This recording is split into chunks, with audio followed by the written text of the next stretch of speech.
Urutonde rw'abasitari batatu basebye muri uyu mwaka. Ku mwanya wa gatatu turahasanga Nyambo. Uyu mukobwa yarasebye aho byacicikanye ku mbuga nkoranyambaga kanuka, ndetse na zimwe mu nshuti ze zikemeza ko uyu mukobwa anuka. Ibi bintu byabaye urujijo ku bantu benshi bakunda uyu musitari wasohotse mu bitangazamakuru byinshi nk'umukinnyi wa filime ndetse na sinema nyarwanda. Ku mwanya wa kabiri turahasanga Jihad wasebye cyane agasiba ku mbuga nkoranyambaga bavuga ko ari umutinganyi, abandi bakavuga ko agira amagambo menshi nk'ay'abagore.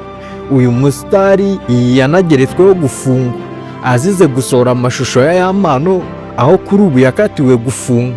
Naho ku mwanya wa mbere turahasanga Yamano umwenye mu gusohora video z'urukozasoni. Iyi video ya Yamano yararikoroje ku mbuga nkoranyambaga. Iyi video yatumye Yamano aseba cyane, dore ko yahise afata n'icyemezo cyo guhunga igihugu akigira hanze, aho yibereye hanze. Yamano wanagaragaye ku mbuga nkoranyambaga arimo kurizwa nuko bamuvuza ibintu nk'ibi ngibi byose.